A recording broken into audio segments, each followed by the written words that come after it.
Qual é a correta relação entre fé e razão? Esse é o Fiel às Escrituras e nosso convidado de hoje é o Dr. Ed Zink, antigo membro do Instituto de Pesquisa Bíblica e tesoureiro da Sociedade Geológica Adventista. Nós convidamos você a pegar sua Bíblia, um caderno de notas e curtir essa conversa.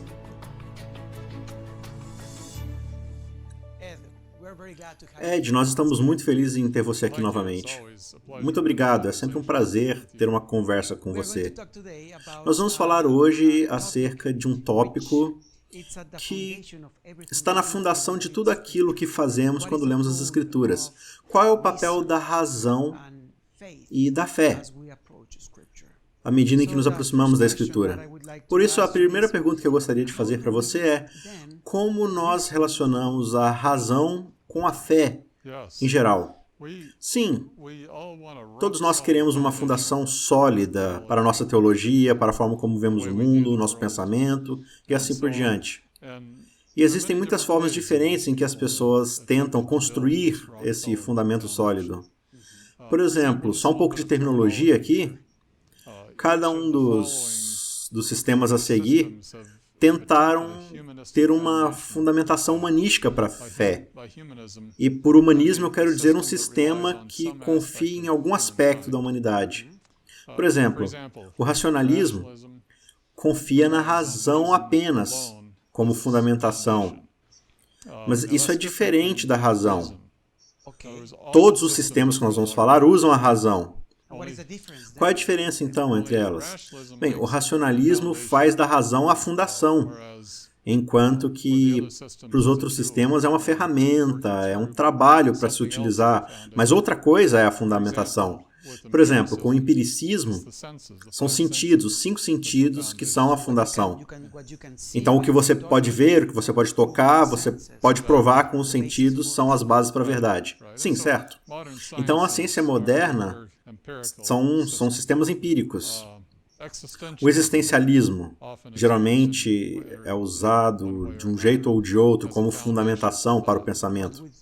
E o que queremos dizer com isso? Bem, a nossa experiência em particular, de forma técnica, é a estrutura para o ser humano, a forma como vemos a nossa existência, se torna a fundamentação. E também tem o pragmatismo, tudo que funciona. Tem também o naturalismo, né? Não existe espaço para o sobrenatural, você só pode confiar nos eventos de causa e efeito. E eu também inventei um termo, que é o etceterismo, é o etc, etc, etc. Ou seja, todo o resto, né? Sim, tem vários outros, tantos quanto você quiser, para inventar. Porque cada um deles é um sistema filosófico de um jeito ou de outro, embora todos eles tenham elementos comuns. Por exemplo, a razão é uma questão legítima. Deus criou a razão e quer que nós a usemos ao máximo, mas o racionalismo faz com que a razão seja a fundamentação. Então, existe uma diferença entre razão e racionalismo. E Deus quer que nós usemos nossos 5 sentidos. Sim, Ele deu nossos sentidos, nossa razão. Só que o empiricismo faz com que ele seja a razão, a fundamentação do nosso processo de pensamento.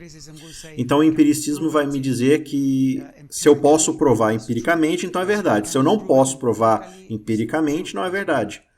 Sim, e racionalmente, e assim por diante. Então esses são alguns dos conceitos básicos, e todos eles tentam encontrar uma fundamentação humanística para a fé. Portanto, sabe, eles constroem a razão com a matemática, experimentos científicos, até misticismo, dependendo de onde a pessoa vem. Eu mesmo me peguei em um tipo de sistema humanista enquanto eu ia para o colégio, para a universidade. Quando eu olhei para trás, eu vi que eu era uma combinação de racionalismo e empiricismo. Eu não sei se existe algum sistema filosófico desses, mas eu inventei um para mim, né? Então, por exemplo, para a fé, eu queria construir uma fundamentação sólida. Então eu fui estudar arqueologia, antropologia, teologia, psicologia, sociologia, ciência, filosofia, historiografia, biologia natural. Tudo isso me providenciou, né, uma fundamentação sólida. E quando eu terminei essas disciplinas, eu poderia aceitar a Bíblia e ter fé na Bíblia como a palavra de Deus. E muitos cristãos acabam fazendo a mesma coisa, né? Eles tentam dizer, a geologia prova isso, a arqueologia prova aquilo, e desde que nós possamos provar por essas matérias todas, e aí sim, então deve ser verdade. Exato, exatamente. Então, se nós podemos encontrar provas suficientes em todas essas áreas, saberemos que a Bíblia é verdade e poderemos aceitar o Deus da Bíblia e a Bíblia, de alguma forma, deve ter vindo pela revelação divina, já que todas essas coisas são divinas. Então, é uma lógica que começa a falar sobre Deus a partir de um ponto de vista, de uma perspectiva humanista natural, ao invés de uma perspectiva divina. Isso é meio complicado e perigoso, porque às vezes você tem fatos da ciência que são contra aquilo que você encontra nas Escrituras, e aí a sua fé nas Escrituras começa a se tornar abalada, né? Exatamente. E é interessante, na história da teologia, quantas vezes ocorreram esses problemas. E as pessoas começaram a perder fé nas Escrituras, como você disse, e de repente houve uma solução para elas, mas ainda assim o povo não voltou e disse, acho que eu deveria ter tido fé no fim das contas. Uma outra coisa que é interessante, eu estudei um pouco do método histórico e da teologia, e quando você se move de uma visão de mundo para outra, as coisas que são um grande problema nessa visão de mundo desaparecem quando você vai para essa visão de mundo, essa outra visão de mundo. Novos problemas aparecem nesse modelo de visão de mundo.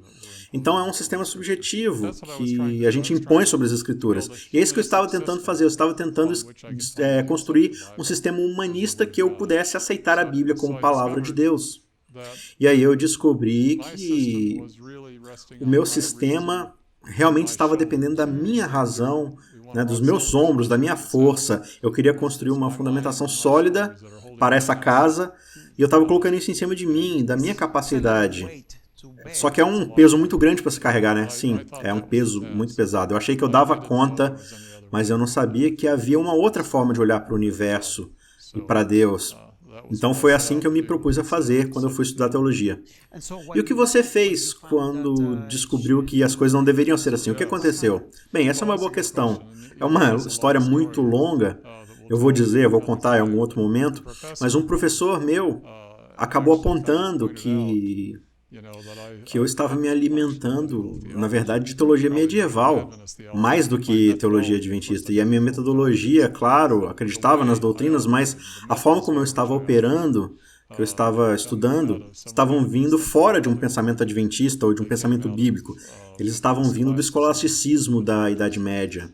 Claro que modificado pelo modernismo, e esse diagrama aqui meio que representa que eu não estava tão longe desse diagrama aqui, mas essa é uma figura que foi colocada em uma enciclopédia e imprimida na França em 1751, chamado de Enciclopédia. É considerada a primeira enciclopédia moderna, e essa é a parte da frente. E a gente poderia gastar 1 hora discutindo todos os aspectos que estão nesse retrato, nessa figura, mas no centro você vê uma mulher e luz está emanando dela e ela é a verdade. Então, na direita dela está a razão e à direita da razão a filosofia. E a razão está desvendando a verdade. E a filosofia está arranjando, organizando a verdade. E existem outras disciplinas científicas à direita, como biologia, química, física e assim por diante. E todas elas estão se curvando para a verdade que está emanando dessa mulher que representa a verdade. Então, de certa forma, o que elas estão dizendo é que se você pensar o suficiente e usar as ferramentas filosóficas, conectar os pontos, usar a ciência, você vai chegar à verdade. Deus não tem nada a ver com isso, você pode chegar nisso por conta própria. Sim, e na verdade essa é a única forma para se chegar na verdade. Você não pode começar com a revelação divina, você tem que começar com o mundo natural. Se você for uma pessoa que antigamente acreditava na revelação, você precisa provar isso a partir desse mundo naturalista. E aí, então, você pode aceitar a Bíblia. Se não pode ser provado, então não deve ser verdade. É assim que eles veem. E então, na esquerda estão as artes. Enquanto na direita eles estão desvendando a verdade, na esquerda eles estão adornando a verdade, admirando, adorando a verdade. Como eu disse, dá para gastar muito tempo nessa figura, mas nós não temos tempo para isso. Mas por que não damos alguma consideração em alguns exemplos bíblicos de fé na palavra de Deus? Temos vários exemplos muito interessantes. Bem, vamos fazer isso. Vamos começar com Adão e Eva. É ali, na verdade, onde a vida começa. Então, nosso pensamento começou ali, pelo menos da perspectiva humana, porque Deus nos criou já com o nosso processos de pensamento e todas as nossas outras faculdades e talentos. Então, Adão e Eva. Eva estava lá, diante da árvore. Então, vamos nos perguntar como ela poderia saber como se relacionar com aquela árvore. Bem, provavelmente, eu imagino que o que a serpente disse é, se você tocar, você vai experimentar e vai utilizar um método científico, e se funcionar é porque é verdade. Eu imagino que a serpente poderia estar dizendo, olha, eu comi e olha, nada aconteceu de ruim. Sim, exatamente. Então, foi um tipo de empiricismo. Ela poderia se relacionar em voltar para a palavra de Deus, né, e não tocar, como Deus havia dito, mas ao invés disso, a serpente começou a colocar dúvida na cabeça dela. Será que Deus realmente disse isso? Não faz sentido que Deus tenha dito algo desse tipo. É meio que uma questão filosófica que ela propôs. Que Deus de amor é esse que destrói as criaturas que Ele criou? Então a combinação do empírico e do racional formam a base para a decisão dela, junto com outras questões, mas isso vai se tornar significativo quando formos para 1 Coríntios. A gente vai ver quando chegar lá. Então, os antediluvianos também usaram o mesmo tipo de argumentação, sabe?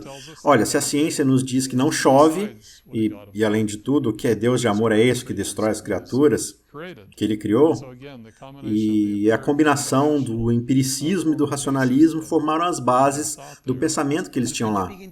E se você parar para pensar nisso, você começa a pensar em todos os outros elementos na Bíblia, né? Abraão foi convidado a deixar tudo que ele tinha. Isso é contra a razão, eu acho. Claro que é, sim, de fato. E aqui nós temos algumas referências bem provocativas acerca de Noé, né? Que pela fé Noé atendeu aos mandamentos de Deus. Os homens sábios do mundo falavam de ciência, das leis fixas da natureza, aquilo que nós temos falado aqui, né? Do empiricismo, e declaram que não poderia haver variação. E eles se colocaram contra Noé e começaram a zombar dele. Então, quando eles não conseguiam mais trabalhar com as bases científicas, eles começaram a zombar como uma forma de tentar remover ele da sua confiança na palavra de Deus. Ela diz, é verdade que Noé não podia contrapor as filosofias ou refutar a chamada ciência. Isso é interessante. Mas ele podia proclamar a palavra de Deus, pois sabia que continha a infinita sabedoria do Criador. E enquanto ele falava em todos os lugares, não perdeu a força da realidade porque homens o tratavam com ridicularização e desprezo. Então, ele está operando em um mundo diferente. Eles estão operando em uma forma de ver o mundo com certos princípios e ele está operando em outro mundo baseado na palavra de Deus. E não há coesão entre as duas. Isso acontece conosco, eu acho, hoje, né? Nós podemos acabar operando em um modelo de visão de mundo que coloca a confiança na palavra de Deus e podemos viver em um mundo que coloca a confiança naquilo que nós sentimos, né? No que os sentimentos nos dizem. Exatamente. E você mencionou Abraão, né? Pela fé, Abraão obedeceu e foi. Ele não sabia onde ele estava indo, mas ele obedeceu a Deus de forma inquestionável e foi em diante. Quer dizer, pense nisso, você é um dos líderes da época dos caldeus, e aí Abraão chega e diz, olha, eu vou para esse lugar bem distante, e aí você diz, onde é esse lugar longe? Olha, não sei. Quer dizer, você está vivendo na Caldeia Antiga, uma das primeiras cidades do mundo, com mais facilidades, com mais estrutura. Você é rico, tem tudo, e agora vai simplesmente partir, não sabe nem para onde você está indo. E essa obediência inquestionável é o que Ellen White nos diz que é uma das maiores evidências da fé, porque ele tomou a fé como uma substância de coisas que ele esperava. Claro que a gente vai chegar nisso quando chegar em Hebreus 11, mas ele não conseguia explicar o que ele estava fazendo para os seus iguais idólatras, mas, de novo, eram dois modelos de vista diferentes. Um estava fundamentado na fundamentação humanística e o outro estava na fundamentação da fé como um presente de Deus. Então, Kadesh Barneia, imagina você nessa situação. Você está pensando em ir para a terra de Canaã. De fato, Deus te disse para ir até lá e tomar aquela terra. Então você manda 12 espiões para espiar a terra e você descobre algumas coisas. Existem gigantes naquela terra, com armas que você nunca viu antes, cidades muradas. As cidades são muradas, fortificadas, e essa terra eles estão organizados para a guerra, enquanto os israelitas não têm muita experiência com guerra. Isso, exatamente. E então 10 dos espiões voltam e dizem, olha, não podemos ir lá não podemos tomar aquela terra, não dá para tomar Canaã. Mas 2 espiões voltam e dizem, nós podemos. Agora, no que aqueles 2 basearam a conclusão deles? É isso que a Bíblia diz, apenas no fato de que Deus havia prometido. Exatamente. Então, novamente, eles estavam operando em 2 visões de mundo diferentes. Eles possuíam os mesmos dados, as mesmas informações, mas os 2 espiões não negaram as informações que os 10 espiões tinham, mas eles estavam dispostos a operar pela fé na palavra de Deus, ao invés de fé simplesmente na metodologia humana. A evidência que eles poderiam ter com seus sentidos ou com sua razão. Sim, precisamente. E então, se você pensar que Cristo estava na mesma situação, quando foi que a tentação de Cristo aconteceu? Aconteceu logo depois do seu batismo. Sim, exatamente. E o que aconteceu no batismo? Uau, Deus falou, você é o meu amado filho em quem eu me agrado. Sim, então disse, você é o meu filho amado. Sim. E agora eu começo a ver onde você está indo, porque o tentador disse, você por acaso é o Filho de Deus? Sim, exatamente. Começou a colocar dúvida, e no que ele estava duvidando? Da palavra de Deus, exatamente. Então a tentação era de duvidar do que Deus havia acabado de falar a Cristo. E agora, qual que é a resposta de Cristo? A palavra de Deus, sim. Sim, está escrito. Essa foi a base. Ele tinha outras opções que ele poderia ter usado. Bem, na verdade, ele foi pedido para transformar as pedras em pão, sabe, com a prova empírica. Ele poderia dizer que um Deus de amor não deixaria seus filhos no deserto por 40 dias, sem comida e sem companheirismo. Então, a fé humanista começa com dúvida. Ela tenta provar a palavra de Deus válida da nossa fé, como a gente tem falado aqui. Isso é muito interessante, né? Que o humanismo começa com dúvida, mas dúvida sobre a palavra de Deus. Não dúvida sobre os nossos sentidos, sobre a nossa racionalidade ou as metodologias que usamos. É um tipo de dúvida bem específico. Sim, exatamente. Então, isso nos leva a outros 2 problemas. Qual que é a realidade, então, do relacionamento da fé e da metodologia humanística, vamos dizer assim? Certo, ok. Como elas se relacionam, né? Qual que é o conceito bíblico da fé? A gente viu aqui algumas ilustrações do conceito bíblico. Então, qual que é o conceito bíblico? O conceito bíblico é de que fé é um presente de Deus, Efésios 2:8, para que a fé esteja depositada não na sabedoria do homem, mas no poder de Deus. Eu quero que você se lembre dessa palavra, poder, palavra de Deus. Fé é a substância das coisas que se esperam. E olha que eu fui treinado a achar que a fé fosse baseada em evidências, sabe? Conceitos empíricos de evidência. Mesmo aqui em Hebreus 11:1, eu fui tão firmemente moldado a pensar desse jeito que eu não conseguia ler de outro jeito. Mas após, pela graça de Deus, ler várias e várias vezes, eu comecei a entender que a fé é em si mesma a evidência, e que nós andamos pela fé e não pela visão, e que a fé vem de ouvir a palavra de Deus. E a palavra de Deus é poderosa. Ela trouxe mundos à existência, deu visão ao cego, deu audição ao surdo e pode encontrar seu caminho em nossas próprias vidas. Bem, você mencionou Hebreus 11 e lá tem essa passagem que é bem interessante que diz: pela fé nós entendemos que o mundo foi feito. Nós temos uma ordem lá bem interessante. Fé vem primeiro, depois o entendimento. Muitas pessoas querem entender primeiro para daí ter a fé. Mas nós precisamos entender primeiro que temos a fé no que a Bíblia diz e então iremos entender o que exatamente está escrito que a Bíblia diz. Exatamente. E, para falar a verdade, tanto a Bíblia quanto a Ellen White dizem que a fé é a fundação do entendimento.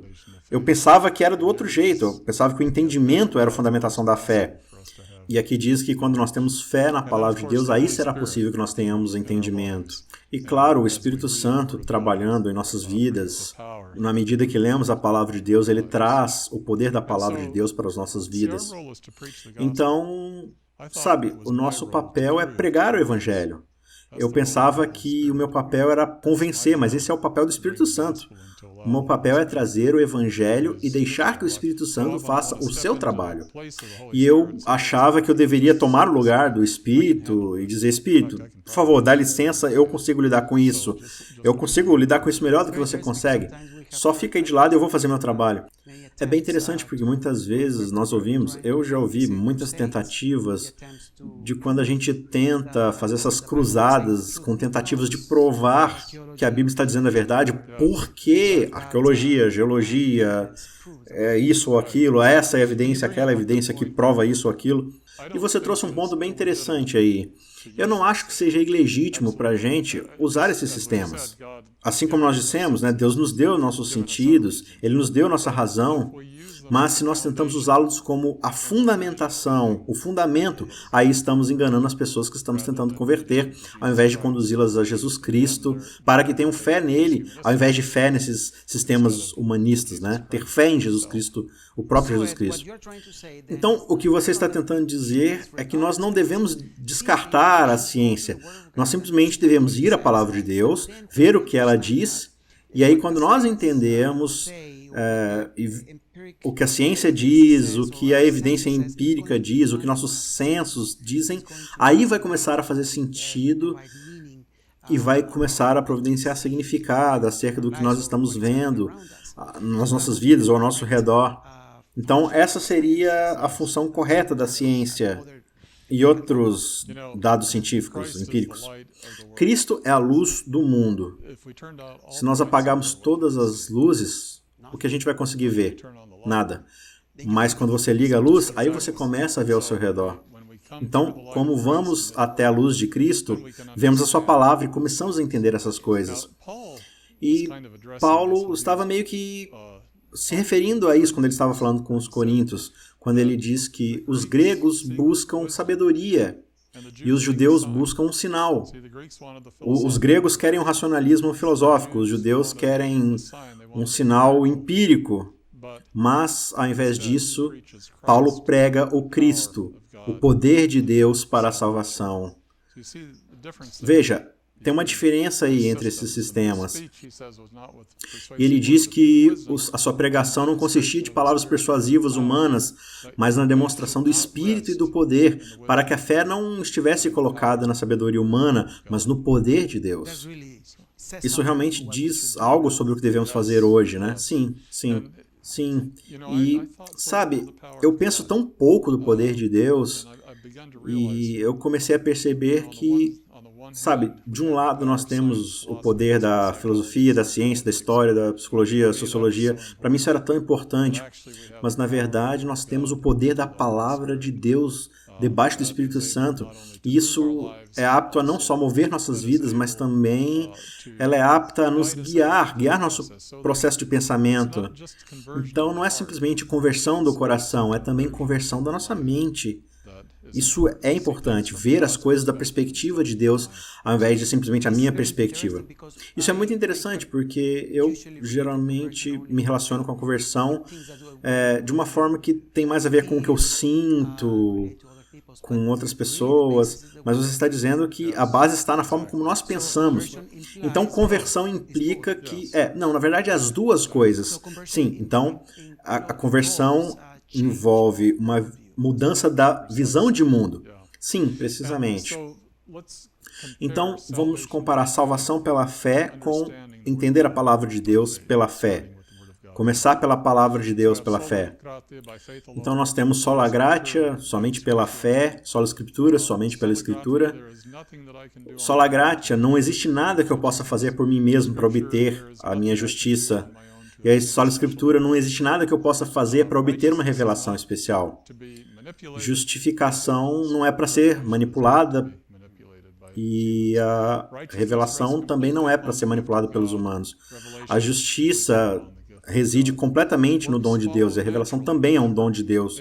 Os trabalhos seguem naturalmente. Lembre-se, Abraão teve fé, então o que ele fez? Seguiu adiante, sim.